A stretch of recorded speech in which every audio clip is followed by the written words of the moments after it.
The night it all began, rain hammered against the bus stop roof like a warning, and her trembling shoulders made my breath catch before my name ever crossed her lips. I saw the fear in her eyes before she even spoke, fear so raw it felt like someone had pressed a cold knife against the center of her world. That was the moment I joked, "I'll pretend to be your boyfriend." But the second her gaze locked onto mine, something inside her cracked open. She whispered, "We'll need practice. No one will buy it," and in that instant the joke stopped being a joke. It became the beginning of everything that would change us both forever. Sparkles, if you believe in kindness, second chances, and the unexpected beauty of human connection, please like, comment, share, and subscribe to channel name. Your support truly helps stories like this reach more hearts.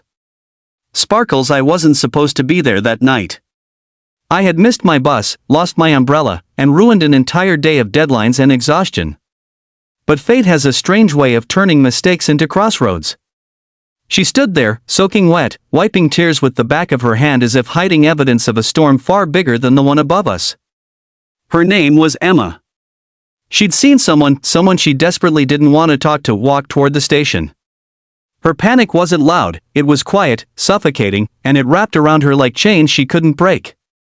I didn't know her story yet. I didn't know the reason her breath shook or why her fingers clenched like she was bracing for impact.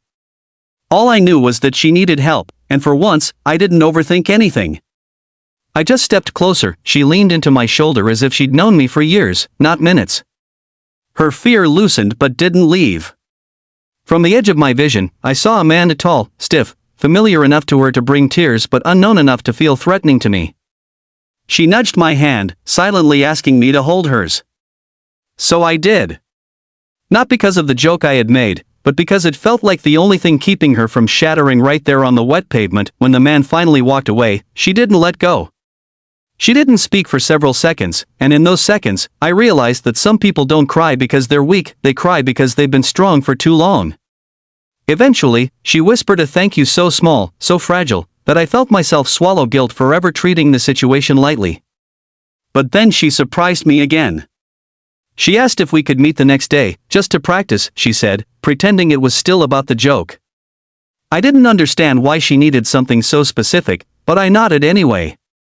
A promise hung in the air between us, one we had no idea would soon grow bigger than either of us expected. The next day, she arrived with a worn-out smile and nervous hands. We grabbed coffee at a quiet cafe where the lights were soft enough to hide her tiredness. What she told me didn't come immediately. It came piece by piece, like someone revealing broken glass one shard at a time. She had an ex who didn't understand the word no, who carried a bitterness she'd tried to escape for months. He wasn't hurting her physically, but emotionally he'd cornered her into silence, confusion, guilt, and fear. She needed someone who could stand beside her when she went to the places he frequented, the library, the station, the cafe near her work. She wanted him to move on, and she thought pretending to be with someone else would help him finally let go. I didn't laugh this time. I didn't joke. I saw the exhaustion behind her eyes, the years of holding her breath, and I simply said yes. What began as pretend slowly became a rhythm neither of us realized we craved. We shared meals for practice, walked side by side for believability, and spent hours talking about everything except the one thing that had led us together. She started to laugh more. She started to breathe deeper. She told me about her dreams, simple ones, gentle ones, like wanting to learn pottery, wanting to own a tiny apartment with warm-colored walls, wanting to feel safe in her own life again. I didn't know how to tell her I would have painted every wall myself if it meant she would smile like that forever, but even the softest stories have shadows. One evening, as the sun melted behind the buildings, her ex showed up. His eyes didn't reflect heartbreak, they reflected possession, a kind of cold entitlement that made something primal rise in me. Emma froze. All our practice, every pretend moment, suddenly felt useless against the real storm standing in front of us. But I stepped closer, my hand resting on her back because I could feel her shaking. I spoke calmly. I didn't threaten him. I didn't insult him. I simply told him she wasn't alone. I told him she deserved peace. And something in my voice must have reached him, because after a long, tense silence, he left. This time Emma didn't cry from fear. She cried because of relief so overwhelming it collapsed her into my chest. In the days that followed, something changed between us. Our meetings felt different, not rehearsed, not forced, but real. She reached for my hand without asking. She laughed without fear. She walked beside me without shrinking. And I realized I wasn't pretending anymore. I had fallen for her quietly, deeply, hopelessly, through every nervous smile, every whispered fear, every vulnerable truth she trusted me with. But I couldn't tell her. I didn't want her to feel pressured, confused, or obligated. I wanted her to heal first.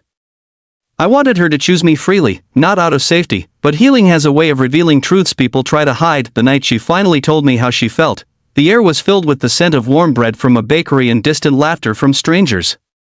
She said she didn't want to pretend anymore. She said the practice had worked too well. She said she had found something unexpectedly gentle, something real, in the fake relationship we had built. And hearing her words felt like someone had finally turned on the lights in a room I'd been stumbling through for months. We didn't kiss immediately. We didn't rush. She leaned her forehead against mine, breathing softly, as if memorizing the moment. And I wrapped my arms around her, promising silently that I would protect the peace she had found, not because she needed it, but because she deserved it. Sometimes love doesn't arrive dramatically. Sometimes it grows quietly in borrowed moments, whispered truths, and the courage to show up for someone who has forgotten what safety feels like. And sometimes, the relationships we pretend become the ones that save us. Yellowheart, if this story touched your heart even a little, please like, comment, and subscribe. Your support truly helps these emotional stories reach more people who might need them. Yellowheart, before the ending, please comment below. Real love.